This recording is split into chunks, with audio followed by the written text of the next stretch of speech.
El concepto del reino de Dios es un tema central y recurrente en la Biblia.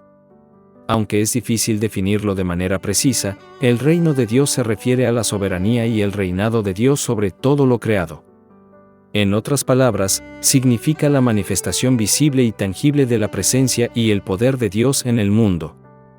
El reino de Dios se menciona en la Biblia de diversas maneras y en diferentes contextos. Jesús fue quien habló más sobre este tema, y su enseñanza se centró en mostrar el carácter y las características de este reino.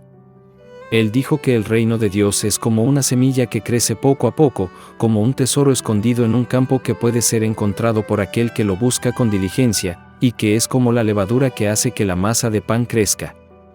Para entender mejor el significado del reino de Dios, es importante examinar algunos pasajes bíblicos clave. El más emblemático de ellos es el Padre Nuestro, la oración que Jesús enseñó a sus discípulos. En esta oración, se pide que venga tu reino, y que se haga tu voluntad en la tierra como en el cielo. Además, en el Evangelio de Lucas, Jesús se describe a sí mismo como uno que predica el reino de Dios, Lucas 4:43. En este pasaje, Jesús señala que ha sido enviado para proclamar las buenas nuevas de la llegada del reino. Uno de los motivos por los que los profetas tenían que hablar del reino de Dios era para recordar al pueblo de Israel que este era el propósito divino para ellos.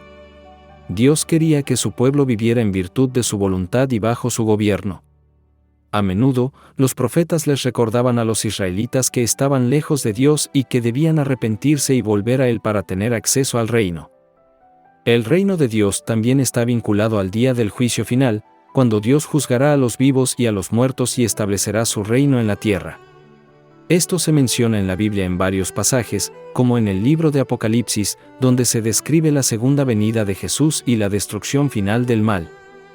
En resumen, el concepto del reino de Dios es un tema central en la Biblia y es fundamental para entender el propósito divino para la humanidad. Jesús enseñó que el reino de Dios no es solo algo que está por venir, sino que también está presente en la tierra y es accesible para aquellos que buscan vivir según la voluntad de Dios. Los profetas eran quienes recordaban al pueblo de Israel su papel en el reino de Dios y les instaban a arrepentirse y volver a Dios. En última instancia, el reino de Dios será establecido en la tierra cuando Jesús regrese en el juicio final.